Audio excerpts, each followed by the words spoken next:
Call to order the October 20th, 2022 Avon Town Council meeting. Please rise and join me for the Pledge of Allegiance. I pledge allegiance to the flag of the United States of America and to the republic for which it stands, one nation, under God, indivisible, with liberty and justice for all.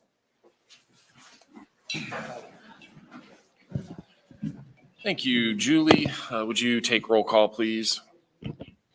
Greg Zuzan. Present. Don Loudon. Present. Robert Pope. Present.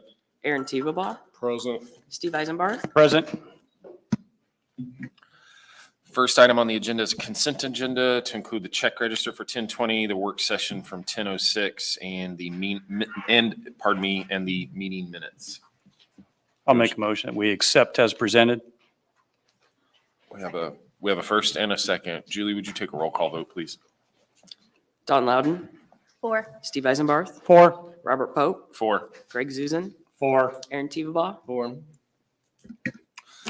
Next item on the agenda is the first of two public comment opportunities. You may comment on items on the agenda that are not a public hearing or on a specific matter within the council's jurisdiction. This is not a Q&A session, but an opportunity to share your comments with the council. We also assume a large number of the comments tonight will be related to the rezones on the agenda. Hey, Jared, would you throw that slide up, please? Please be aware that the Planning Commission and the Town Council may only pay reasonable regard to the 5 criteria listed here.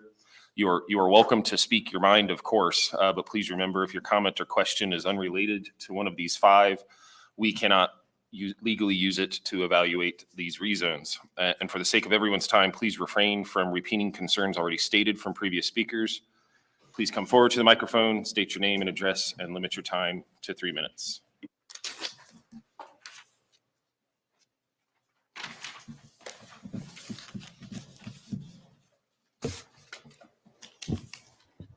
Bob Culler, 1483 Laurel Oak Avenue in Avon.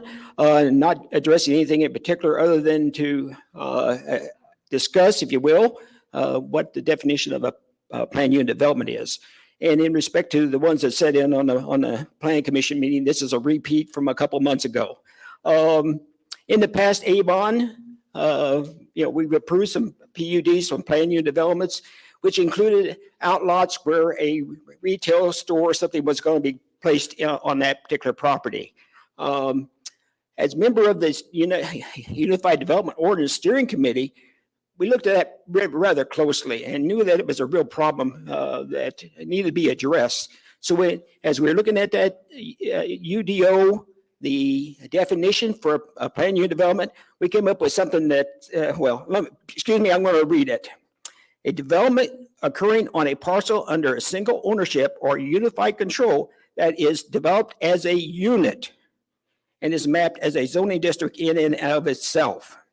A planned unit development includes 2 or more principal buildings or uses. The key on that statement again is the developed as a unit.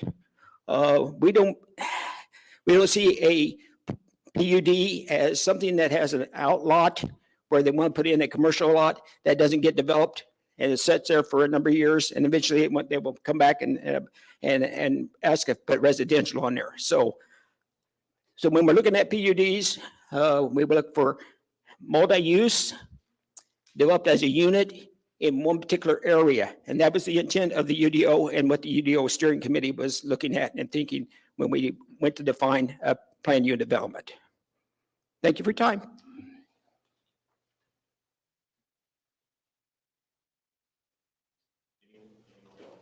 Sorry, anyone else? Yes. I did not anticipate the opportunity to make a statement, but I'm going to take advantage of it since you've provided it to us. My name is Brandy Hadaway, and I live at 7598 Jessica Lane in the groves of Beechwood Farms. So I'm here to speak about the rezoning that you're going to consider regarding the Glenrock Springs. Done a lot of research over the last few weeks, understanding this. I'm not one of the homeowners who would be most directly affected, living on the streets most close to it, but obviously am in the community and represent the homeowners association board. So I've just asked you to please consider. I know a lot of our citizens have contacted you with a number of thoughts and those types of things regarding the decision you're going to make tonight. But a couple of the things I would just like to highlight. One is that it is currently zoned as commercial, as innovation within the comprehensive plan. And so I think nobody here is objecting to that. And I don't think anybody's objecting to the land being developed at some point. I think everybody recognizes that's the purpose and that's the point, and that's why we have a comprehensive plan. But to date, it doesn't feel that there's been any demonstration of research or data or any reason as to why necessarily it needs to be rezoned for this particular use yet. I think I think to some degree, a lot of us could be okay if it was rezoned as residential. I do think that the planned, that the plan for what will happen on it, if it is rezoned at this current time, is probably what is a lot of a sticking point for a lot of folks. I think there's just a lot of concern on the impact on property values for those of us who live in that neighborhood when you're putting 32 single-family rental homes on 10 acres of land and how closely condensed. I mean, when we're looking at the map and looking what's planned with some of our current homeowners, that's like 3 homes in essentially the space of like one of our current homes. I think that just some of the considerations with the planned company who would be managing it has absolutely horrendous reviews throughout the country. And I just don't think that's the kind of business we want coming to Avon. So again, for just many of these reasons, I know you've received a number of communications. I just implore you to consider voting against this rezoning tonight. Thank you. Thank you. Anyone else?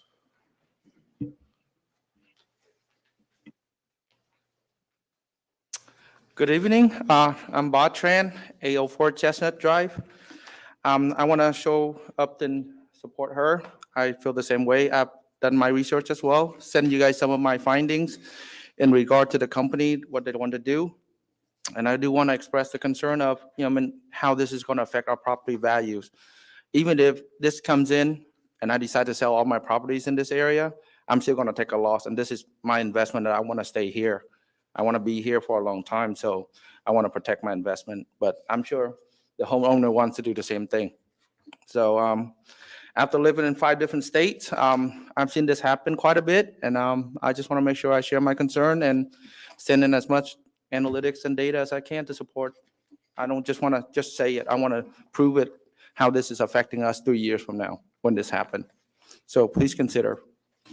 Thank you so much for your time. Thank you. Anyone else?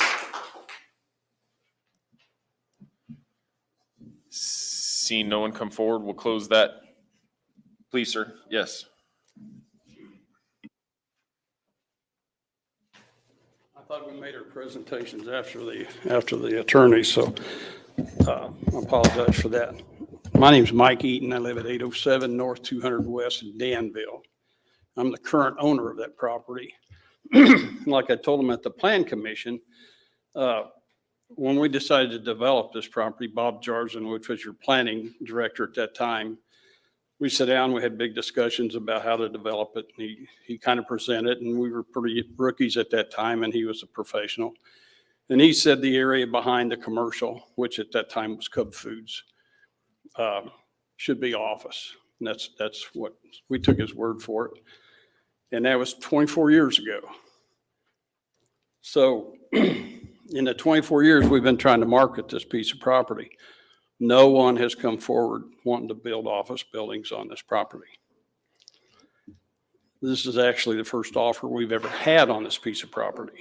It's not a desirable piece for any type of commercial use other than maybe self-storage buildings or something like that. That comes under a spatial exception in your rulings there.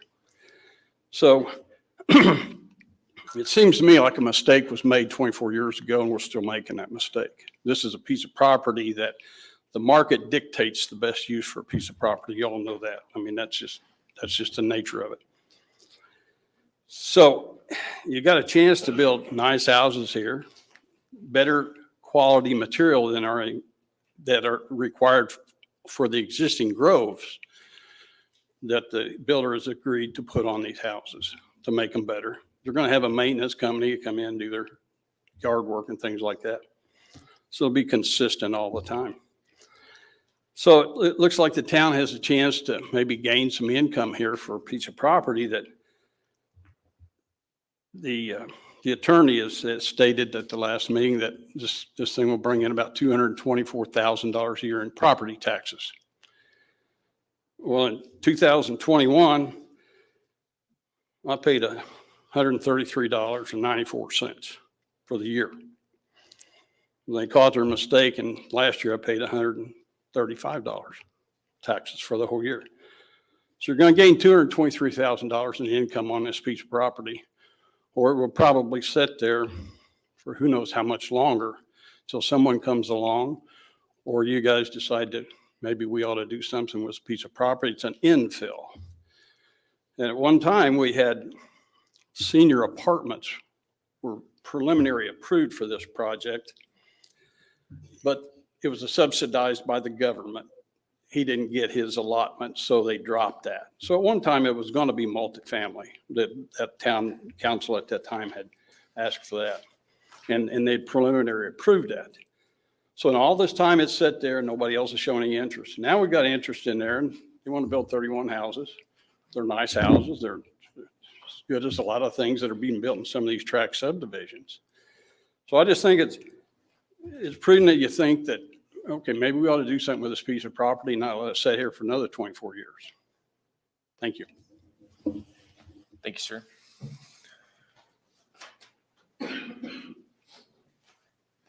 My name's Anthony Bear. I live at 828 Collins Drive, and I completely understand your thoughts on a piece of property that one person wants to come along and build on, but that's an entrance to our community, and that would be a blight to our neighborhood, really, to take it into consideration that we would put that many homes on that small piece of lot. In addition, with all the construction that's been coming in on Dan Jones, we already have problems coming in and out of our neighborhood. I mean, everybody in here, you almost can't make a left turn to go up north on 100 now. So adding all those additional homes on the backside of our community is just going to add an increase to the other way that we can flow out of our neighborhood. So I'm really concerned about it. I know we all came for that very reason, but hope you really consider not to do this. Okay, thank you. Thank you. Anyone else?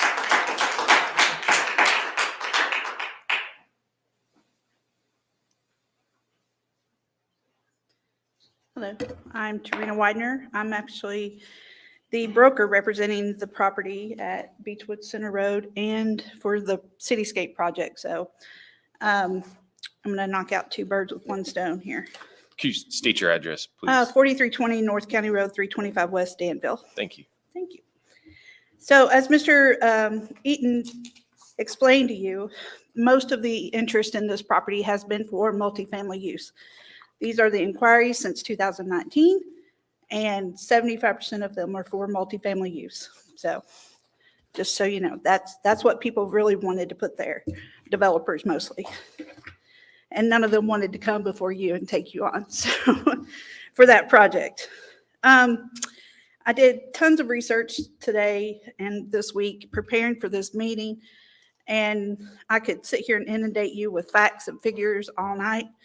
But what struck me the most is when I researched the American Planning Association's jobs to housing balance guidelines, they want you to, the American Planning Association report number 516 requires you to, as a community, for every 1.5 jobs you create, you should create one piece of housing. Currently, Avon alone has industrial and commercial construction under construction right now as we speak that could create between 3,000 and 4,000 jobs within the next 18 to 24 months. That means you need to create between 1,500 and 2,000 housing units. It's a tall order. How do you do that if you don't approve projects like these?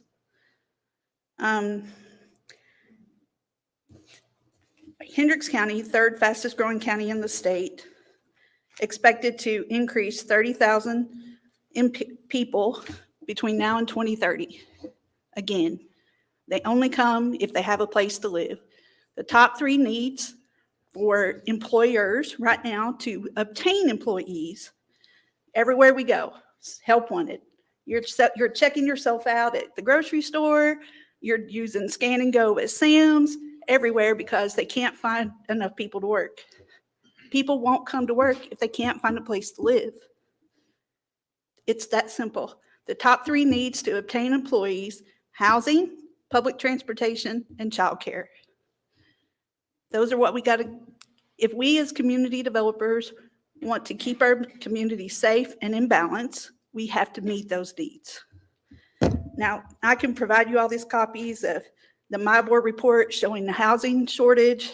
I personally polled 36 of my friends in the real estate business between lenders, real estate brokers, and bankers, and asked them all, had they ever had a property devalued in an appraisal because there was a rental in the neighborhood where they sold the house or bought the house? And the answer, with over 250 years experience between those who responded, was no. Thousands of housing transactions, no one had ever had a house devalued because there was a rental in the neighborhood. I think this answers most of the questions that the remonstrators have had. Just so you know, 2 years ago, we received multiple complaints by the people living in Beechwood Farms that people were using this property to ride dirt bikes and ATVs and all the things that they didn't want to see. I posted no trespassing signs 3 times. They tear them down. They continue to use this property without regard to the property owner or the community. So, because they tore them down, that's why. But they're fishing on the. Hey, let her speak, please. She has the microphone. You've had the opportunity as well. Please Oh. allow her the time. And as that being said, please wrap up your comments. Your time is nearing All the right. end. Do you have any questions that I can answer specifically? This is no Q&A. Okay, This is just a thank you. public comment opportunity. Thank you.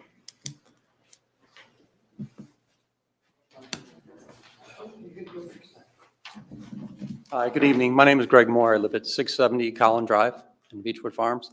So the only thing I would add to what's been said is I would ask you guys, and then all of you who have spoken, is would you want this behind your house? So that's what I would just implore you to think about. And I'd also say, yeah, maybe appraisals don't go down, but appraisals and selling are 2 different things. So you don't always sell your house for what it appraises for. So I guess ask you guys, would this be something you would want behind you? Thank you. Donna Gerber, I actually live at 7625 Basswood Drive. My house is for sale, it actually sold. The closing is next week. This could affect the closing of my house if this goes through. So I just wanted you to let you know, I am moving, the truck is gone, and this could affect that we don't sell this property. Thank you. Any further?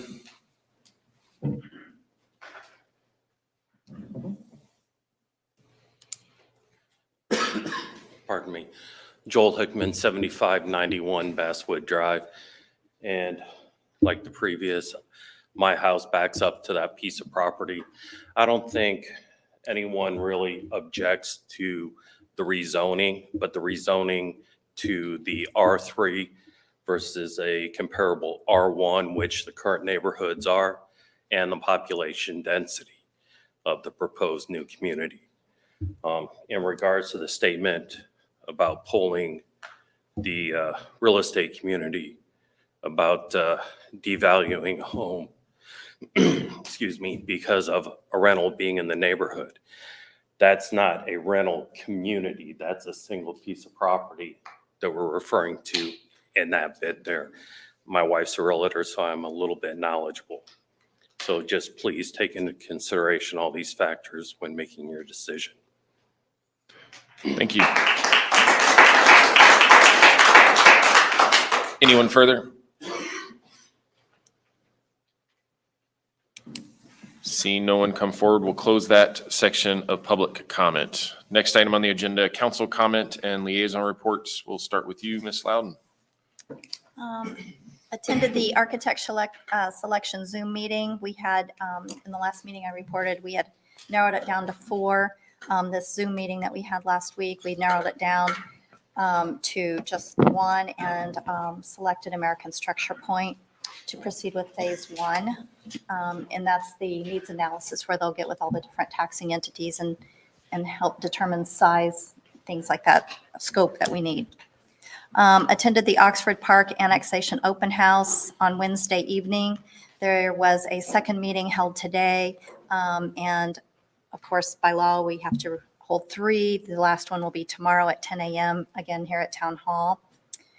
Last night attended the police department's promotions where we saw Officer Bogus be promoted to sergeant, Officer Hawk be promoted to lieutenant, Officer Chapman also be promoted to chaplain. It was well attended and it was a great evening. Lastly, we're all wearing our hot pink shirts. It is Breast Cancer Awareness Month. And I would just urge everyone to make your appointments and go to the doctors and get checks. And, you know, we all know moms, sisters, aunts, daughters. And I don't think there's probably anyone in the room that it hasn't affected at some point in time. Thank you. Thank you. Mr. Teveball. Thank you. I'd like to also congratulate all the officers promoted sergeant and lieutenant this week. I am not protesting the pink shirt. I didn't get my size order in time, so I apologize for that. And appreciate all the emails we've gotten from everyone in the community. Comments this week, I've not had a chance to respond due to the number of them and being on fall break. So, but I've read every one of them and am taking all that into consideration as we move forward tonight. So that's all I have. Thank you. Mr. Susan. Well, you know, being towards the end, everybody says what you want to say. So I say the same thing. I attended numerous meetings with Dawn, the police promotions, read the emails, and just keep on doing what we're doing to make Avon a better place to live. That's all I have. Mr. Eisenbart. Pretty much a ditto. I've appreciate everybody taking time to write, and a lot of people have gone into some good detail. And I know we had the form letters of batch them that came out on Monday, but then after that, there were people that took the time and really appreciate that. And we sincerely do look at each of those things. So me being an analytical guy, I do a spreadsheet. So I was doing that and just kind of looking to see who's talking and see if they hit their points or not, you know. But you're all heard, and this is hard for all of us to make these decisions. But we sincerely appreciate you coming out and doing this, because it kind of tells us faith in the system, and it kind of gives us hope to really press to do that. So I just want to take my time to say those things. That's all. So, congratulations and condolences to Lieutenants Hawk and Chapman, as well as Sergeant Bogus. Shane Summers and I for the township met for that town and township joint leadership to discuss improving the joint work sessions going forward. And last one, thank you to Ryan for coordinating the Employee Appreciation Week. I understand everyone had a great time, and none of anything we do happens without the staff's hard work. So thank you. And rumor is that Betsy carried the winning cornhole team to victory. Just throwing that out there. Thank you. Next item on the agenda, new business, forensic software and licensing, Avon PD. Sean Stoops. Thank you. Sean Stoops, Chief of Police. You should have in your packet a memorandum requesting permission to go forward with a renewal, actually, of 3 forensic software systems that we currently use. The reason we're here today is one of those renewals is well beyond the threshold, the contract that either Ryan or I can approve, and that's in the amount of $27,995. The other 2 systems are well within that threshold, but I wanted to include those in the presentation as well. And all three of those together totaled $34,605. And the reason we're coming to you now to do this is because earlier this year at the Indiana Crime Guns Task Force board meeting, I presented a proposal to the board for reimbursement for these programs and these forensic software applications because we, as we do our part on that task force, our forensic technicians have been using these systems to help analyze and extract data from phones that are involved in these criminal cases. Presented that to the board. The board voted unanimously to agree to reimburse us. So while this would be an initial cost out of the general fund, we will be, it has been approved already for reimbursement, so we would receive that money back from the Crime Guns Task Force. Be happy to answer any questions you might have. Open up any questions? That's good. It's a good program. I appreciate think you. because we have a number of our residents in attendance tonight, can you kind of give us an overview of this task force? Because I believe this is, Officer High is on this task force. And I think because of your leadership, Officer Hyde being on there, our community is benefiting from this task force. And not only from this cell phone forensics, but then Detective Chapman is probably one of the leaders that they look towards to do the analysis of cell phones that are taken from crimes or whatever the situation may be. So only keep it to 3 minutes. So we give everybody else 3 minutes. Certainly. So within the last year or so, Representative Greg Stierwald penned a bill that was signed into law that allowed the development of the Indiana Crime Guns Task Force. This task force is a joint collaboration between Marion County and the surrounding counties, as well as additional agencies who may want to join and take part in this collaboration. The only caveat to that is that you supply and dedicate an officer to this task force, and then in return, you gain all of the resources from that entire task force. And it's made up of the state police, Marion County law enforcement agencies, as well as almost all of the surrounding county agencies as well have dedicated and committed a person to this program. Just in this last year to date, they've already seized hundreds of guns, filed over, and I have some updates if we do updates tonight. But they have filed hundreds of criminal cases in both state and federal court. They're taking illegal guns off of the street. Their focus is on the people who are not supposed to have guns illegally. It's not about taking guns from law-abiding citizens or anything like that. This program is strictly focused on the bad element that should not have these weapons, that are manufacturing illegal devices to make these weapons fire automatically. They're using them in crimes against one another, in drug cases, robberies, homicides, and things of that nature. And this task force is also joint with the ATF as well.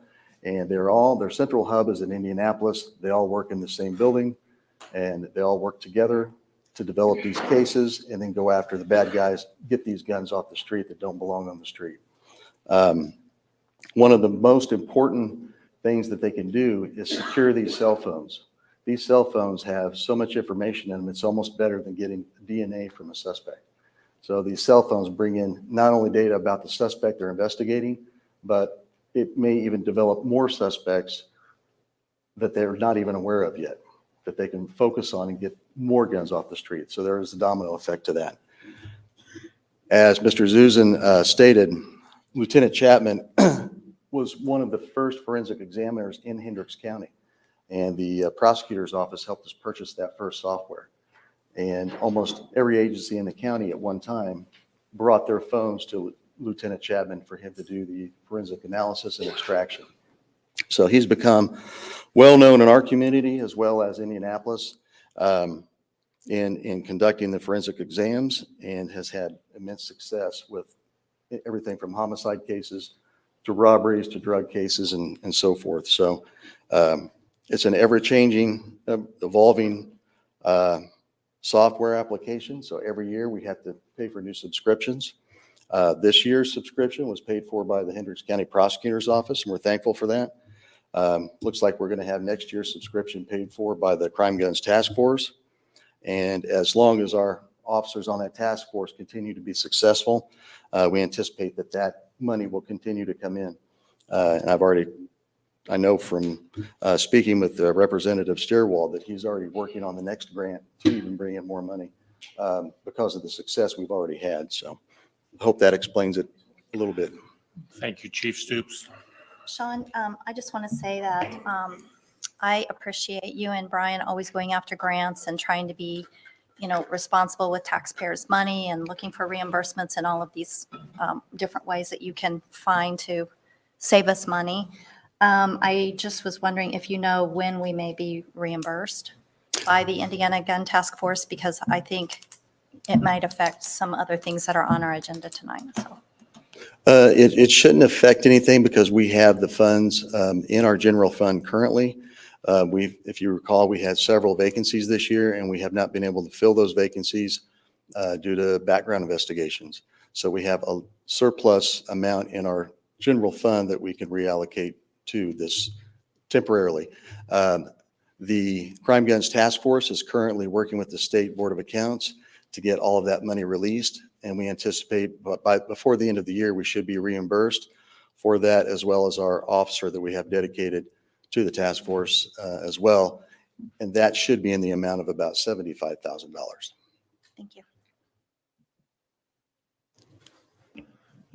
Any further discussion or questions for Sean? If not, entertain a motion. I make a motion that we approve the request for $34,605 to be used until we get reimbursed from the Indiana Crime Guns Task Force as presented. I'll second. Go ahead, Steve. We have a first and a second. Julie, would you take a roll call vote, please? Aaron Teveba, Four. Don Loudon, For. Greg Zuzen, 4. Robert Pope, 4. Steve Eisenbarth. 4. Thanks. Thank you. Thanks, Chief. If I may, before we continue, I've been guilty of this as well, Dawn. We tend to forget Dave, and Dave writes and searches out a lot of these grants. I'm guilty of it too. Thank you to Deputy Chief Margerson as well. He does a fantastic job as well. Next item on the agenda, public hearing and resolution for 2022-24 confirmatory resolution for ERA Chicago Industrial. Do you want to introduce it first before the public hearing? Yeah, I'll introduce it and then you can open the public hearing. So the town council actually 2 meetings ago determined this area as an economic revitalization area. This is the area of Chicago Industrial on the north side of County Road 100 South. This was already done for what we kind of refer to as Building 1, Lot 2.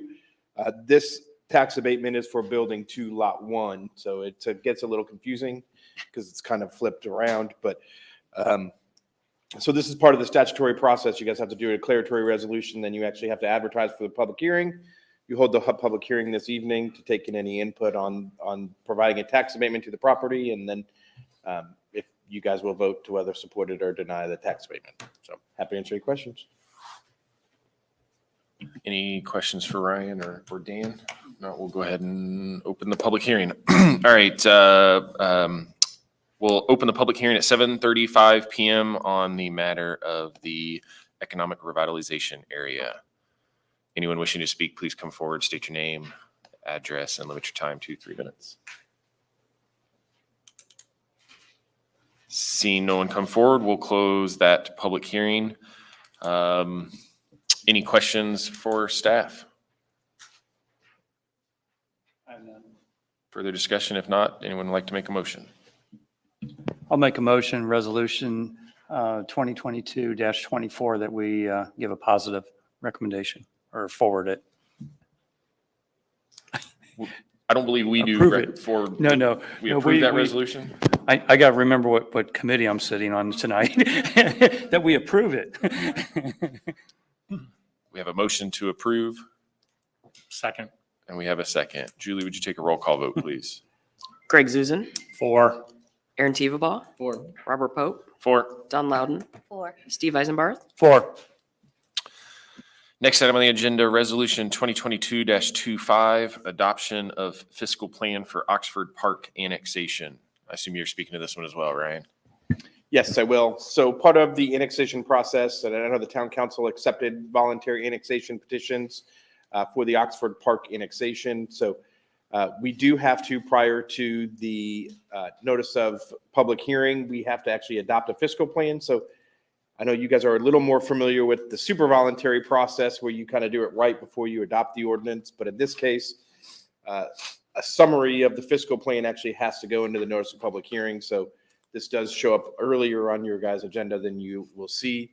The public hearing will actually be in January, and then ultimately your consideration of the adoption of the ordinance will happen in February. So happy to answer any questions. The fiscal plan was prepared by Greg Garitos and is specific to, if you guys look through there shows the impact of each of the individual property owners. And again, when we're doing our outreach meetings, we're sharing that with all the property owners as well. So happy to answer any questions. Any questions or discussion? Just softball question here. The public hearings, pardon me, they're not public hearings. The meetings that Dawn, Greg attended past 2 days and are coming up tomorrow are regarding this annexation process, correct? That's correct. Those are the outreach meetings. Outreach. That's part of the annexation process as well. We're required to hold 3 outreach meetings before we go to the public hearing. So that's what we're building that obligation of the outreach meetings. Thank you. If no further questions, entertain a motion. I make a motion that we approve Resolution 2022-25, adoption of the fiscal plan for the Oxford Park annexation as presented. Second. We have a first and a second. Julie, would you take a roll call vote, please? Greg Zuzen, 4. Don Loudon, Robert Pope, 4. Aaron Teveba, 4. Steve Eisenbarth. 4. Next item on the agenda, final reading, ordinance 2022-29, Glen Rock Springs zoning amendment 2022-09. I assume you're speaking to this one, Bill. Oh, yeah, it's a zoning amendment, so you have to see me. Good evening, members of the council. I'm Bill Peoples. I'm the planning director for the town. We have a little PowerPoint deal. Right up there. Oh, I'm looking at the wrong thing. I'm so used to sitting over there and looking over here that I'm not looking over there. All right, so this is a request to rezone approximately 10.06 acres from the C3 zoning classification, which is sort of a transitional commercial district, to the R3 zoning classification, which is one of our sort of transitional residential. It's primarily a single-family residential district, but it does allow doubles as well, to provide for a single-family residential development just north of the Beechwood Center, which is located right about on this property right here. This is the Beechwood Center down here, Rural King and Emmys and a number of the things. And then, of course, north of it right here is the area that's proposed for rezoning. The conceptual plan is filed as part of this rezoning request, shows 32 lots. This is the conceptual plan of the development. It equates to a gross density in the neighborhood of about 3.1, 3.2 units an acre.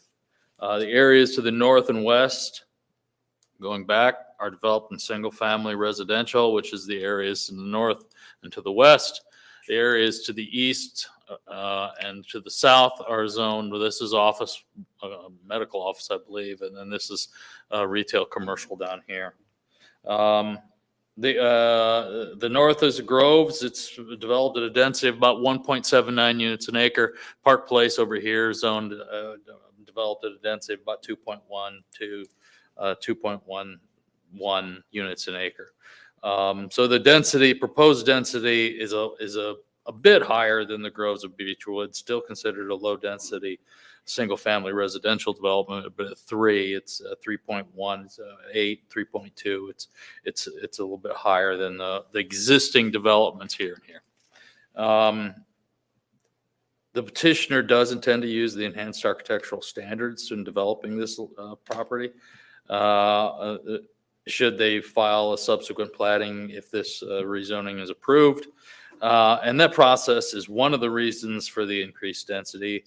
Two other things should probably be noted as well. First, the property does adjoin, like I said, this fairly intense commercial development down here.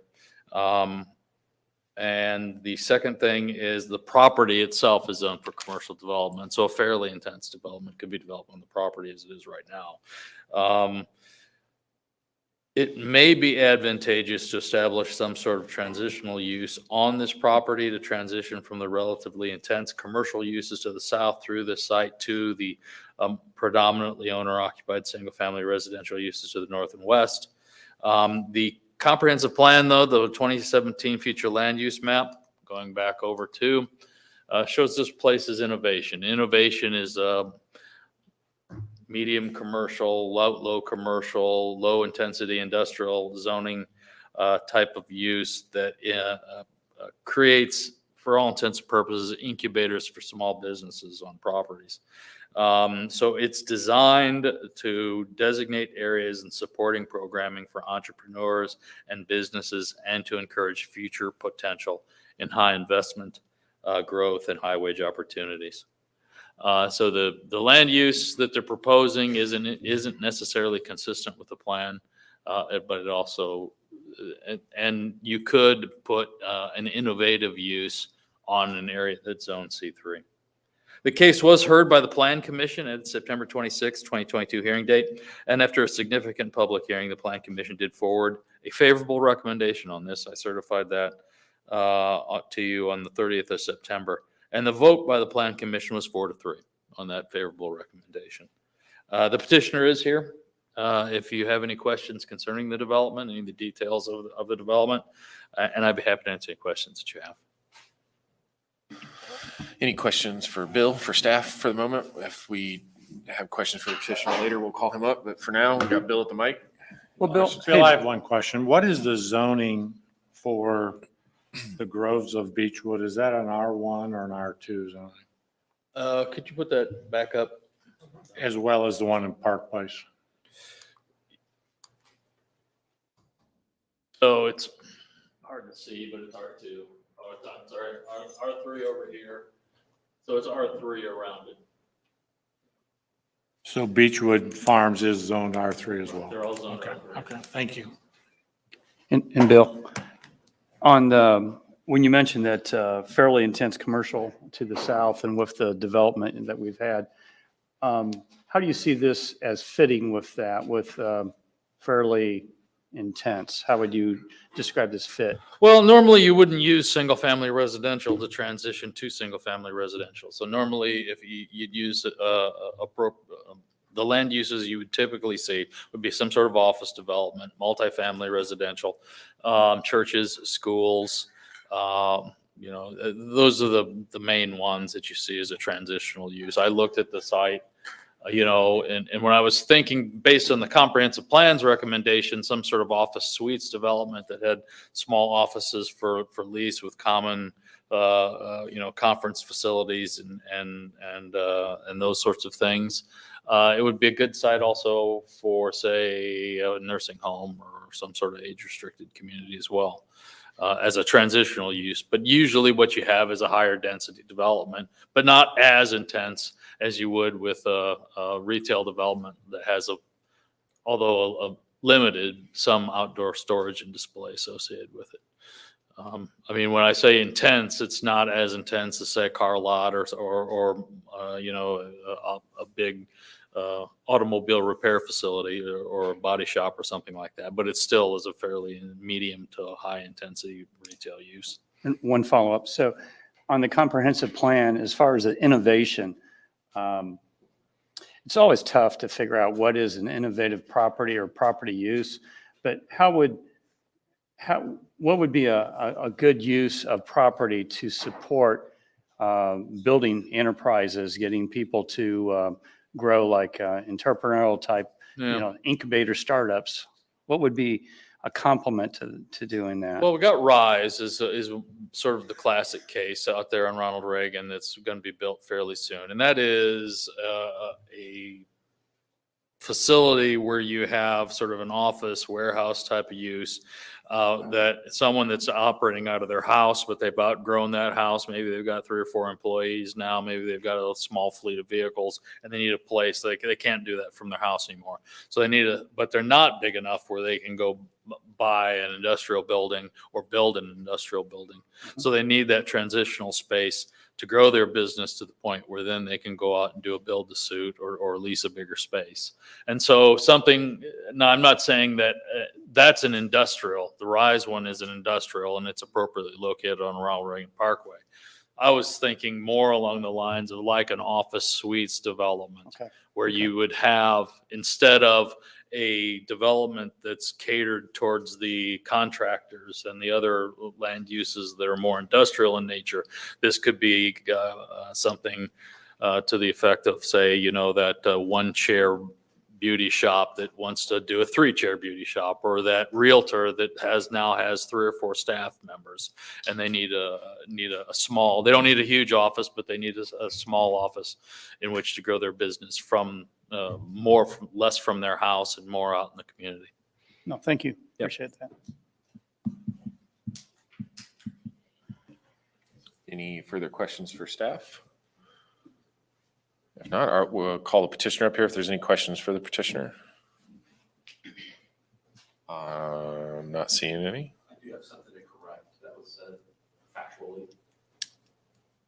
Feel free. Did I make a mistake? You did. Okay.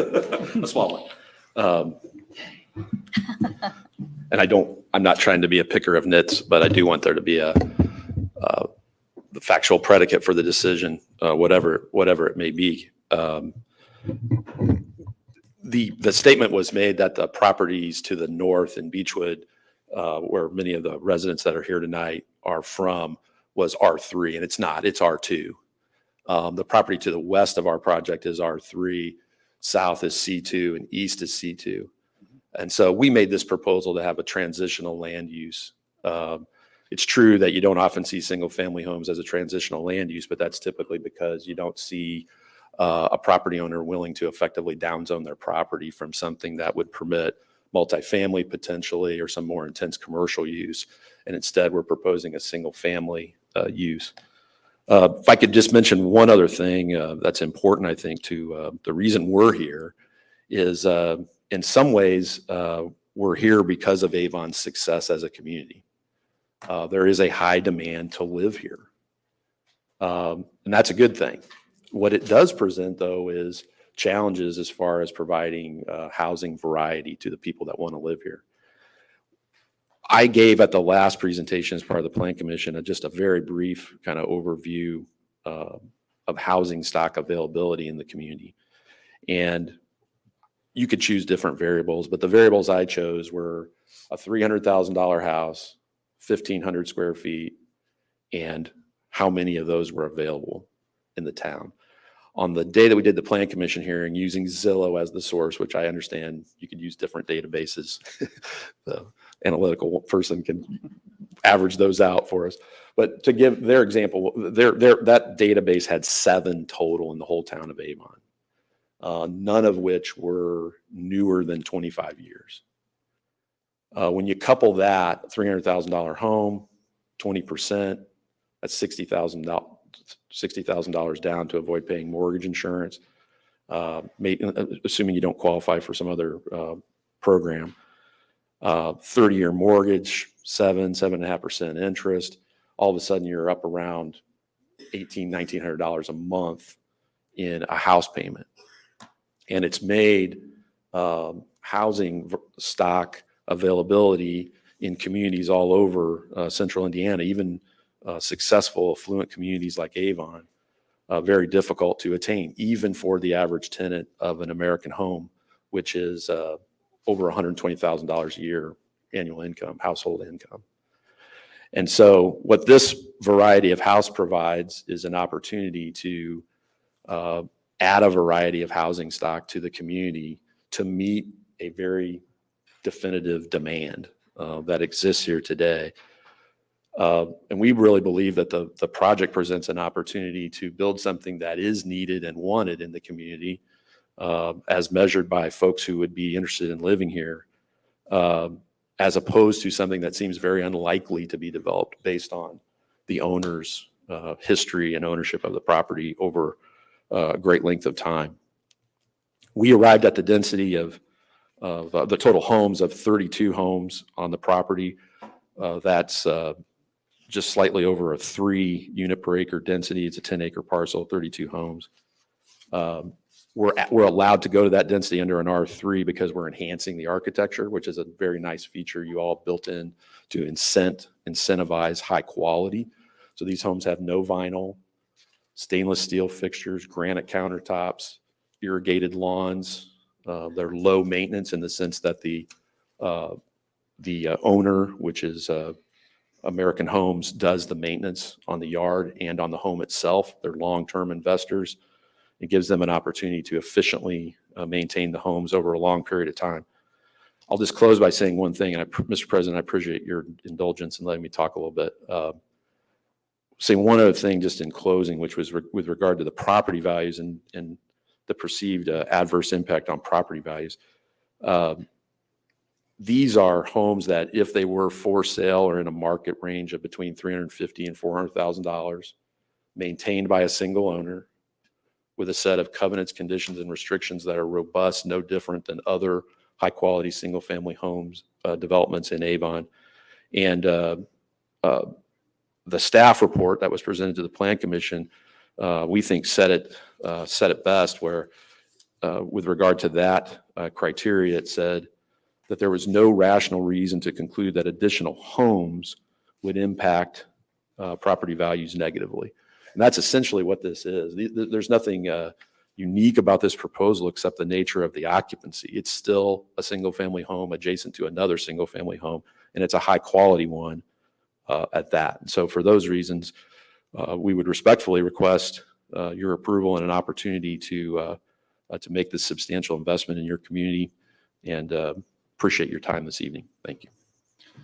Thank you. Again, any questions for petitioner? Any further discussion?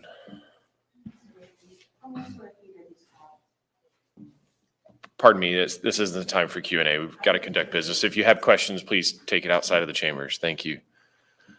And if I remind council, the 5 criteria, we have to make sure that those are what we're, is he showing it up there?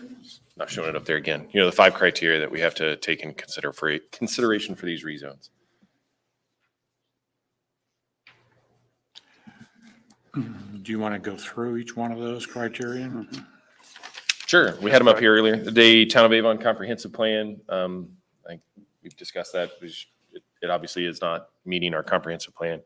Number 2, the current conditions and the character of current structures and uses in each zoning district, the most desirable use for which land in each district is adapted to conservation of property values throughout the Town of Avon. And number 5, responsible development and growth. Well, I can jump in. The most desirable use is the one thing I've struggled with. Pardon me. You know, that's the reason I kind of asked the questions, piggybacking on Bill, and about the innovation and use of the land, trying to think about that. And I understand how hard it is to move land, but we have to try to keep to that comprehensive plan and what the intention is, and do the best use that we can for that. So I have a problem with that right now. That's I just don't see that being met. If I can piggyback on that, my concern, most desirable use for the land doesn't necessarily mean the first person that comes to you to try to do something with it. Our comprehensive plan is our document telling us what we believe the most desirable use for that land should be. So again, the first one coming to us doesn't necessarily mean that's the most desirable use. I would agree with both your statements. And, you know, the argument that we heard from the realtor and from the landowner and possibly others at other meetings, plan commission meetings and things, is, you know, that it sat there for 24 years. Well, so did the farm where Costco is, and Chicken Salad Chicks, and, all of the things that we're developing along 36, those weren't even thought of more than 3 years ago. So I think that, our land is starting to move and we're starting to see more development come to the area. And I don't think it would be another 24 years if we keep our comprehensive plan the way that we planned it. My comment is listening to the residents that surround the property. I think they all said that they realize something will be put there. And I always say, be careful what you ask for, because it is zoned one way today. And they're coming to us because they want a zoning change. If somebody wanted to put something in there the way it's zoned today, we wouldn't be sitting here right now. Just so you're aware of that. But with that being said, I look at the density, and I'm not speaking for everybody, but in my mind, if their density is 1.7 homes per acre in Beechwood Farms, they may believe that's acceptable of 1.7 homes per acre, which would go from 32 homes to 18 homes. That may make sense. I don't know. I'm just trying, for illustration purposes, just kind of give you an idea of what different zonings mean and what we can control maybe and what we can't control. So those are my comments. I think these are always hard because you have to see both sides, and you have individual in the community that wants to sell their property, and you have someone who's bringing a product, and then we have individuals who will be impacted by that, not only directly there, but in the community as a whole. And so I do feel like we've done a good job of communicating through the comp plan and our zoning what the intent should be. And so I guess when these things come that are different from what we've communicated, then there's always going to be a chance that it's not going to be accepted as a whole. And so we spent years trying to finalize those documents so we could be good communicators of what the intent or the expectations are. And we've seen over the past, 3 years or so, even in the final phases of putting those documents together, that when people started listening to our feedback and what we were saying, then we had less projects decline. And so I guess for this and moving forward, that would be my recommendation to any other projects that come before us, is that, these documents are there for a reason, and they're very clear and they're very comprehensive, right, by title. So I agree, though, that I'm not sure this is the best use for this piece of land as it sets currently.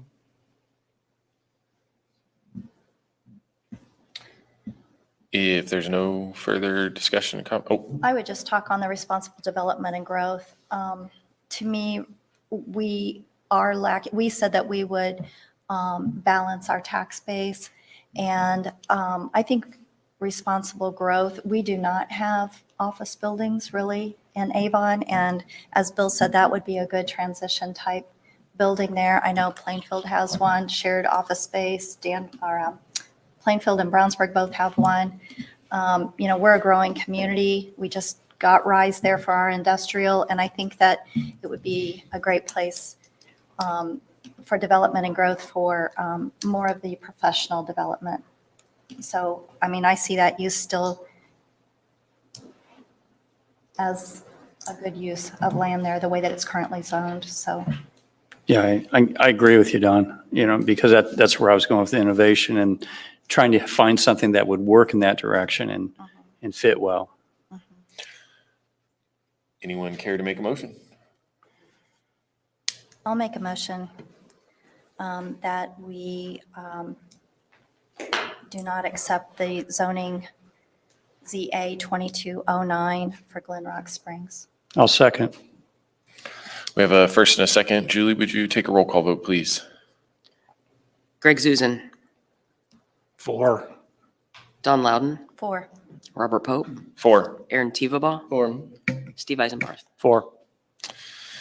Next item on the agenda, final reading ordinance 2022-30 MHG zoning amendment 22-12. Mr. Peoples. Me again. We don't have to hear from you. We get to hear. So this right here is ZA 2212. It's known as both the Home 2 Suites rezoning and also, I think, MHG rezoning.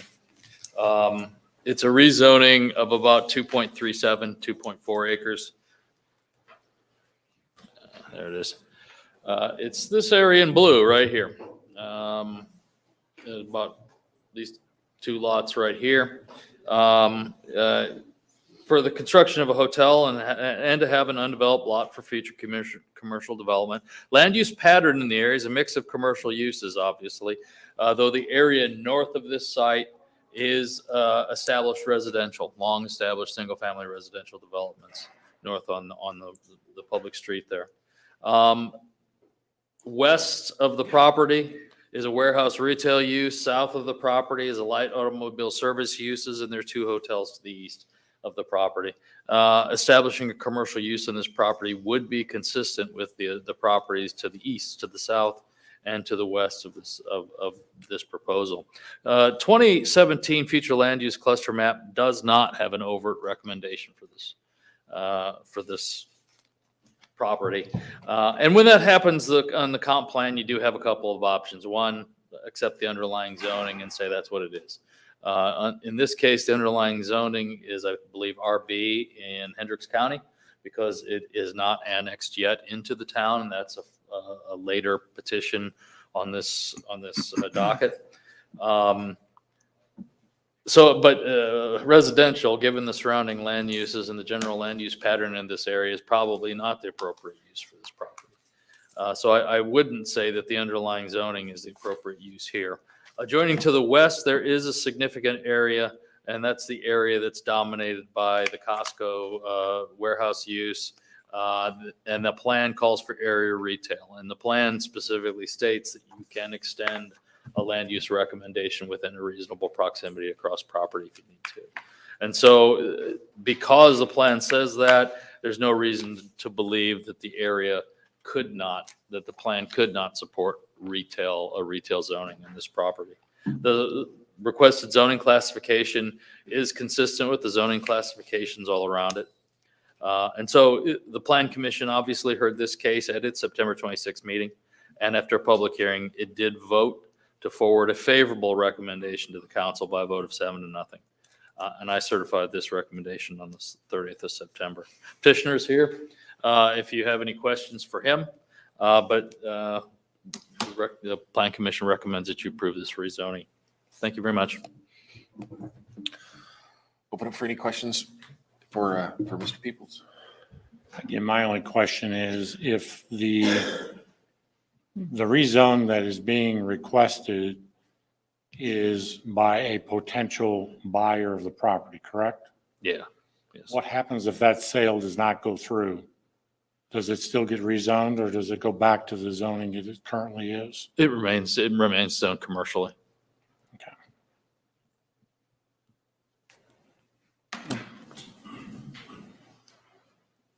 Seeing no further questions for staff, we'll call the petitioner forward. Any questions for him?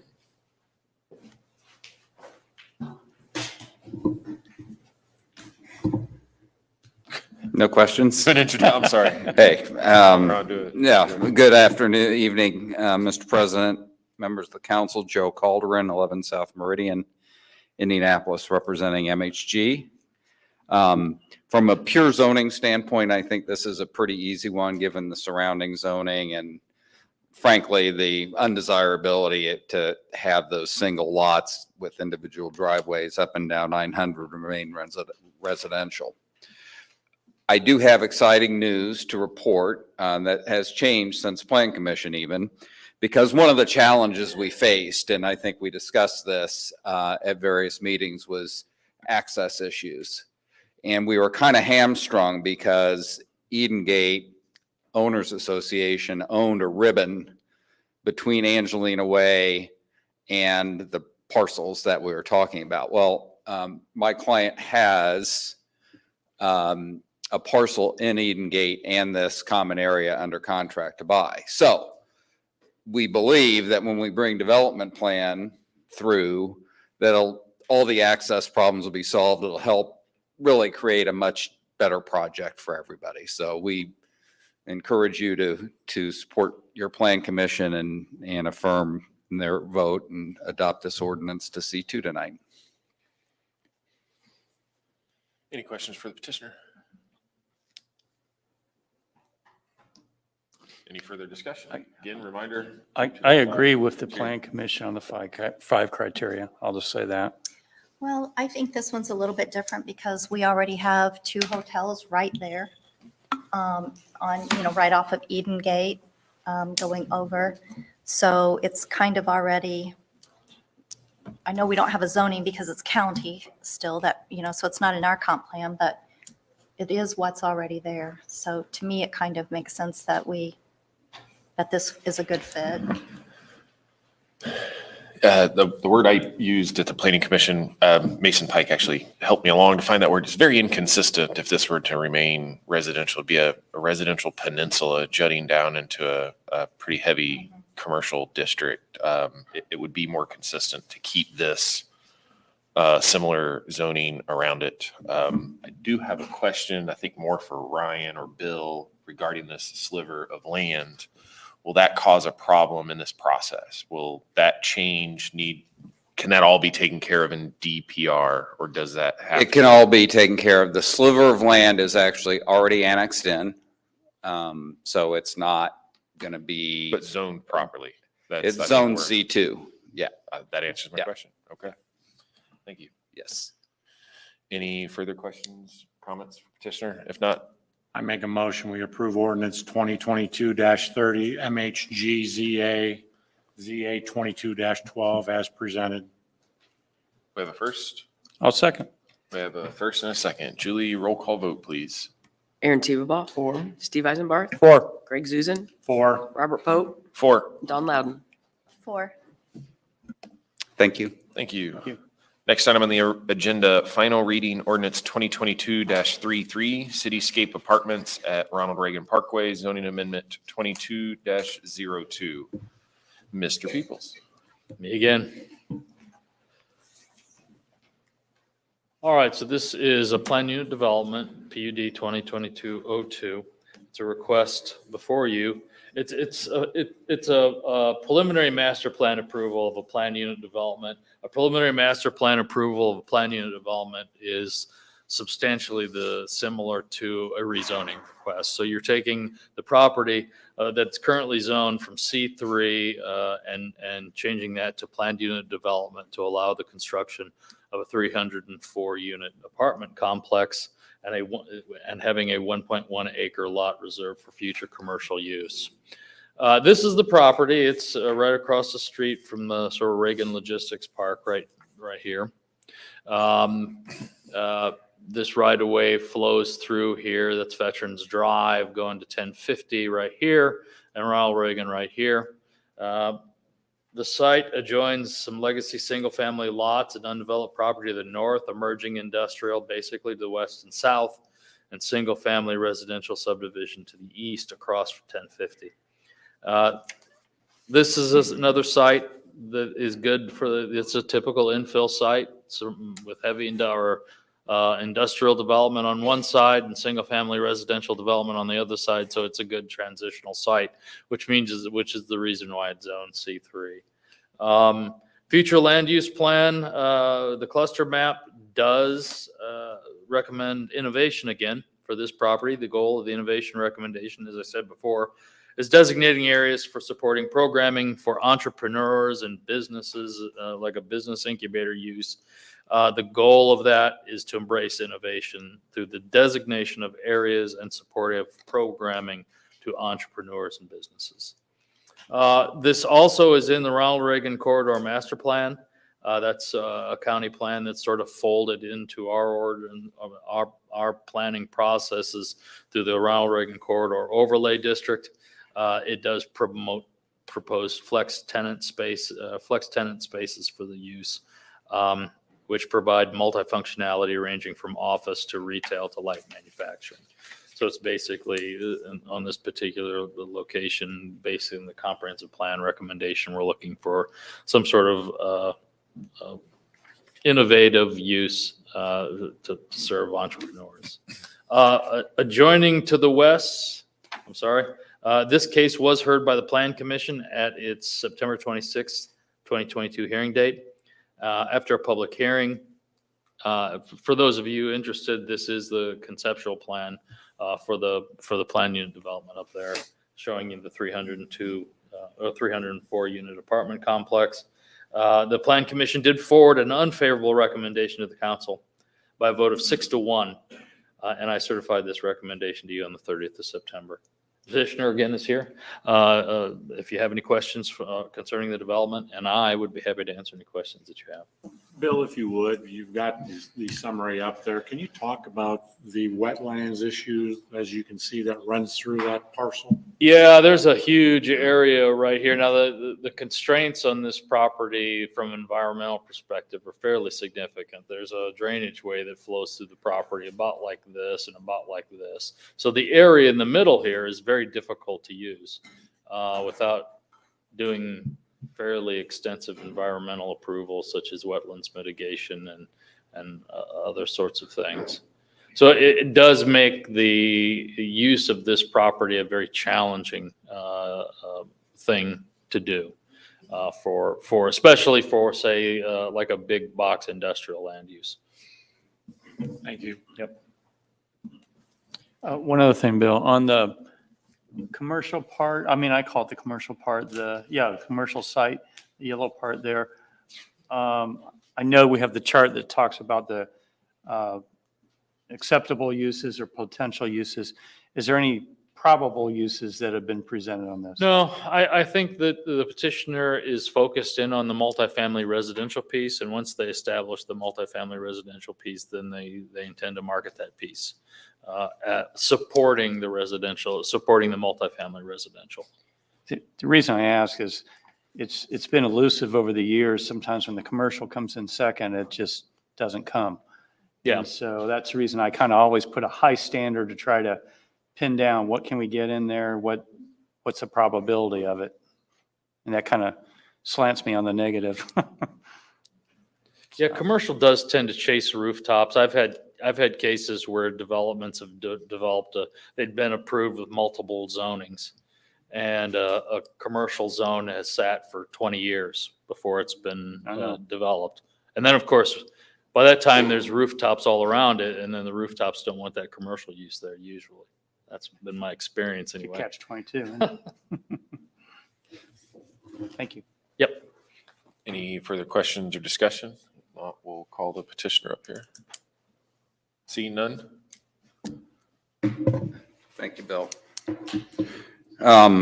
Thank you very much again, Joe Calderon, 11 South Meridian, representing Cityscape. And we appreciated the healthy debate that we had at Plan Commission. We think we have a great project that makes sense for this site on a number of different criteria.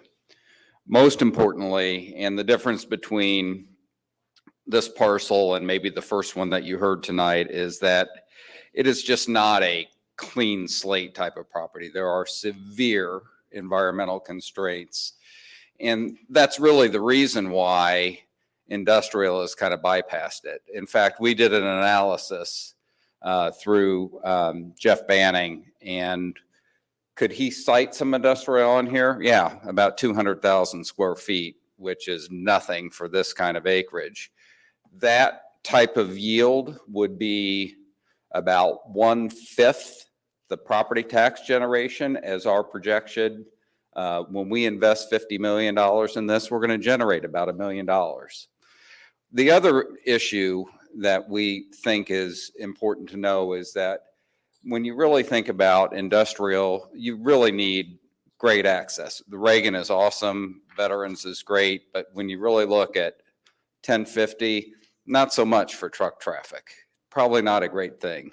So we think this is a perfect transitional site to think a little bit outside the box. We think that while we may not fit the exact definition of the comp plan, we feel like we can support it by providing talent that would serve the industrial. And to Mr. Eisenbarth's comment, we specifically located our commercial lot right at the intersection of Veterans and the Reagan. That will be signalized. So there really is, we think, a meaningful opportunity to do something, whether it's a coffee shop, donut shop, because again, you're going to have employment right across the street, a signal, it'll be easy. Than, I should say, than some of the experiences that we've had in doing this kind of thing. Those of you who came to our neighbor meeting a few months ago, you may recall it was at Cityscape Project in Plainfield. You could see industrial right out the adjacent to that complex as well. Beautifully done, leased up well, nothing but compliments from the folks that did come out in terms of the high quality, and that's what we want to bring here. I mean, this is going to be Class A plus amenities. It will serve the community well. It fits this parcel beautifully, and it's the only thing that you can really do at a scale that justifies the investment and the extra costs in development. Certainly respect everybody's opinion on that. The reason why we did PUD is twofold. One, we really do have a commercial designation, so we do have multiple uses. Secondly, we meet or beat all the R5 standards. I know there was conversation about bring this back as R5. Well, underneath it, if you just unwrap it, you'll have R5 that beats every standard except we're just a little taller than the R5. But as far as setbacks and everything else, we meet or beat the R5 standards, including the overlay standards. So we felt this was the best way to bring a project to you, particularly since our conversations were right at the very early adoption of the UDO. And, now that we have experience several months, and we thought it was the best way to give assurances to the community and to the council that what we show you and what we write into our ordinance is what's going to happen. We hope you can agree with that. And despite the Plan Commission recommendation, we call for you to please consider that this really is a great development that checks the boxes that the statute requires you to look at and would be a good addition to your community. We have Cityscape folks if you have any questions as well. Open it up. Any questions for petitioner? I like the project. I just think because of that one map that we had up there with the limitations with the environmental. But again, I was the guy that asked you the question about why the PUD. You can do the same thing as an R5. You'd have to get a variance for a height of the building. And then the other thing that stuck in my mind was your client is that builder for that property, that project. They don't do commercial. So we don't know who commercial is. So I go back to ask the question, would you consider an R5 zoning versus a PUD and keeping the commercial piece zone C3? I think if the council would want to send this, table it and have us amend and come back with R5 and the different legal, we would be willing to do that. We want to be cooperative. We want to get to a place where if you like the project, the zoning should match it in a comfortable way from the council's perspective. We respect that. Well, and we've worked really hard to overcome this PUD stigma that we've created over the years. And you're right, you came in at the tail end of the old way and the beginning of the new way, but yet we're trying to be consistent going forward. And I think I'm only one person. I was on the Plan Commission. I heard your presentation there. I've heard it again here. And again, I like it.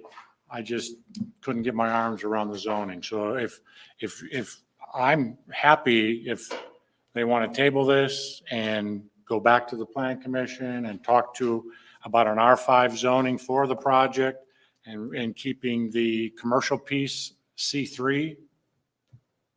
I don't disagree.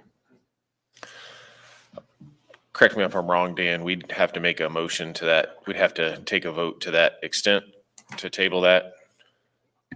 Well, you can't table it for that purpose. If the intention is to change it to R5C3, not a PUD, then under the UDO 8.23, one of your options is to return the proposed PUD to the Plan Commission with proposed amendments. So under our UDO, you have four options. You can adopt the PUD as proposed. You can adopt the PUD with conditions. You can deny it, or you can return it to the Plan Commission. So under some zoning ordinances, you can kind of allow modifications to be made all at this level and stay with you. But your UDO would require you to, if the idea is to really bring back an R5C3, is you would return it to the Plan Commission. They would consider that, then it would return back to you. And not every zoning ordinance is the same. I want to be careful about that because not every procedure is the same, but that's your procedure. And unless Mr. Peebles disagrees, that's the way I read it. Okay. He's my favorite planner. Thank you for the clarification, Mr. Taylor. To be fair, that's one thought, opinion up here. I'd like to hear from the rest of council. I think we need to look at the 5 criteria because we have to discuss what they brought before us tonight. And, our comp plan doesn't show it as an R5, so I think we need to weigh that heavily.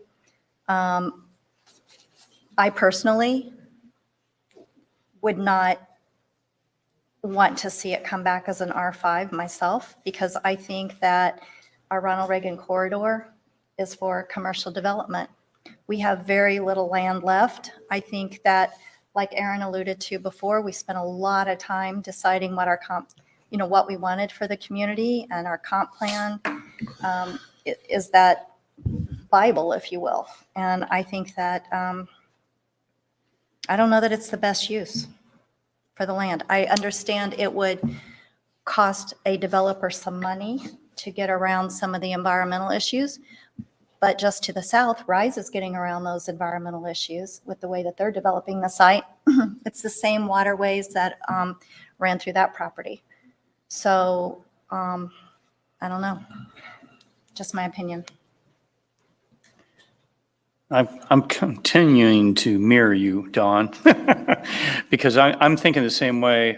The Ronald Reagan corridor is very expensive and very valued land. And so I do hold it to a very high criteria there. And that's the reason I was asking about the commercial and where we were on that. I even, the very first comment we had on public comment about the PUD developed as a unit, the emphasis on that it's a total one and not just a supplement, which I know you're not saying it's a supplement, but if we don't have it locked in there, we have to look at it that way. So I can't support this right now. Another thing is, Bill, people said, it could be used for innovative. So yeah, it probably can't have a big warehouse on it because of some of the environmental issues and the water there on the property. But it could have, again, several office buildings. Innovative could be a research lab. Lily's building that huge complex up in Lebanon, and it's going to need other business and things to support that facility up there. So, it could be research labs, it could be office, it could be things that we don't already have in this town. Again, on that main corridor and using it the way that we intended it to be used. The product you guys are presenting is honestly, it's remarkable. I feel it's a great product, and I think it's something that I would like to have in this community. My concern is the location that you've chosen to present. We've talked about Ronald Reagan, the corridor, the overlay there. We have a vision and intention for commercial and industrial. Some things out of our control led residents to be on Ronald Reagan, and that's not consistent with our vision. We are trying to maintain that vision, not just let it go because something was taken out of our hands. So again, not consistent with the comp plan. I don't believe it's the best desirable use for that intent. I'm going to piggyback off Robert. I think it's a great development. I think your facility down in Plainfield is well thought out. The amenities are amazing. It's a clean property. Just the wrong spot for me. Well, again, I go back to the lay of the land for my position. And I know that young lady earlier talked about housing and assessed value. And I don't know if I have the right information, but the scenarios that we provided before was if we put this development there, it's going to generate $11 million in assessed value. If this schematic is correct, and the most we can put are 2 commercial buildings on there of 100,000 square feet, it's going to generate $2.4 million. So if you're looking at it from an assessed value revenue generation standpoint, obviously the apartments is the way to go. I still don't believe that because of the environment, and I'm not sure this environmental flows down to Rise. I don't have that map, so I can't, but if I look at this map, it doesn't show it goes that way. But neither here nor there, I just think because of the difficulties that go with the land, other than that, you're right. Years ago, I was the guy at the county saying this needs to be a corridor and this needs to be commercial industrial. We've got that. But now when you look at the characteristics and the makeup of that piece of land, does it make the best sense? And I don't think it does. So I support it. That's why I would like to send it back to the Plan Commission with an R5 and an R3, where they can't hang their hat on a PUD zoning. It is an R5, and if they need a variance, my suspicion is they would get it. And the R3 or C3 stays because we don't know who's going to develop that commercial piece. And sometimes it's like the lost leader. The commercial piece leads the way, and we all think of all this grandeur of, again, assessed value, and it's the last thing that's built. Well, so I don't want, it's kind of like the tail wagging the dog. So that's my position on my rationale. Any further discussion? If not, would anyone like to make a motion? I make a motion that we send it back to the Plan Commission and change the PUD request to an R5 for the apartments and the C3 zoning for the commercial piece. We have a first. I'm not hearing a second. We'll consider that motion dead. What's the right term there? Motion failed. Motion failed. Thank you. Would anyone care to make another motion? I'll make a motion that we send in, or that we deny the proposal 2022-33. We have a first. I'll second. We have a first and a second on denial. Julie, would you take roll call vote, please? Greg Zuzen, Against. Don Loudon, 4. Robert Pope, 4. Aaron Teveba, For Steve Eisenbarth. 4. Thank you. Thank you for your time. Thank you. Next item on the agenda, final reading ordinance 2022-28 MHG annexation. I assume you're speaking to this one, Ryan. I will, yes. So obviously you heard this proposal earlier, and for rezoning, in order for us to actually have full zoning jurisdiction, we do have to annex the property as well. So we've done our public hearing, we've passed our fiscal plan. This is the final step in the process to annex the property. Happy to answer any questions. Any questions for staff? Nope. If not, anyone like to make a motion? I'll make a motion that we accept ordinance 2022-28 as presented. We have a first. Second. We have a first and a second. Julie, would you take a roll call vote, please? Robert Pope, 4. Greg Zuzen, 4. Don Loudon, 4. Steve Eisenbarth, 4. Aaron Teveba. 4. Next item on the agenda, introduction of ordinance 2022-32, additional appropriation. Yeah, you or Julie? Ryan. I'll start. If Julie wants to jump in, she's welcome to. But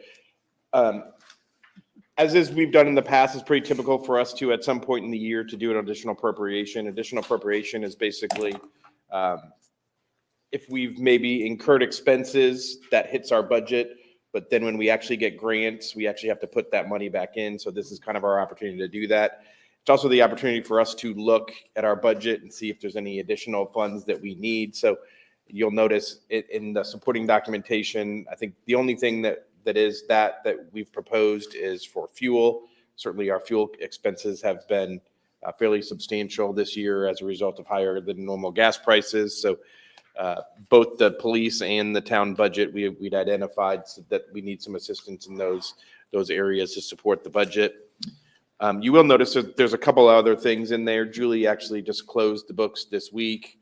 And so Julie and I still need to kind of dig through those reports and see if we have any other additional appropriations we need to do. But this is just an introduction at this point. So we do need to do it before December 1st. So we're kind of running out of time, which is why we're just introducing it tonight. Again, Julie and I, next week prior to your next meeting and the final adoption, we'll get any other recommendations we have based on kind of the current budget situation. I'm happy to answer any questions. Any questions for staff? No questions at this time. Let the record show ordinance 2022-32, additional appropriation as introduced. Next item on the agenda, legal counsel report. Mr. Taylor. Alrighty, thank you. That was quick. Next item, the second of 2 public comment opportunities. You may comment on items on the agenda that are not a public hearing or on a specific matter within the council's jurisdiction. Please come forward to the microphone, state your name and address, and limit your time to 3 minutes.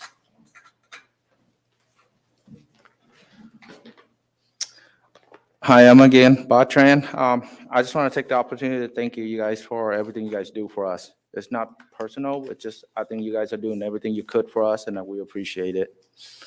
Thank you for listening to us and read our emails. I know one of you guys responded to me, so I do appreciate that a lot. I know.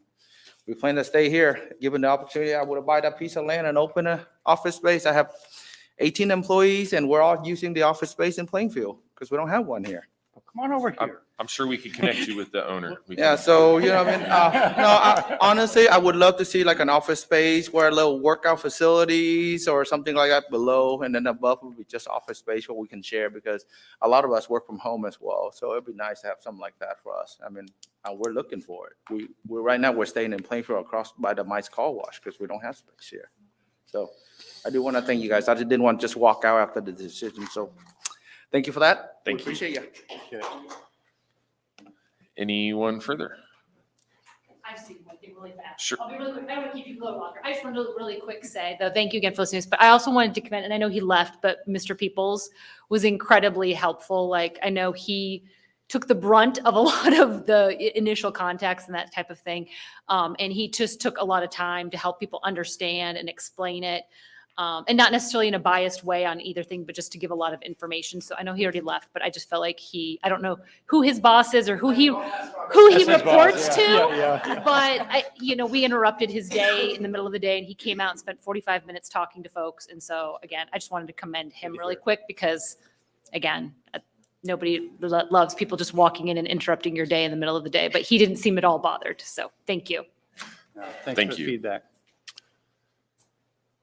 Anyone else? Seeing no one come forward, we'll close that section of public comment. Next opportunity for council comment. Anyone? Seeing some shaking heads. Next item on the agenda, council calendar. Ryan? Yeah, probably two things. Just a reminder, next Tuesday, October 25th, the township is holding their public hearing on the reorganization. In case you guys didn't see it, it did move to the Pavilion Center, so please note that. I think we put that in your invite, but just in case we didn't. I mean, unity. Yes, exactly. Also, just as a reminder, our November and December, our meetings are the 1st and 3rd, so our next council meeting is actually November 3rd. At 7 PM, and we do have a work session before it at 5:30. Excellent. Thanks, Ryan. Nothing further. Meeting adjourned.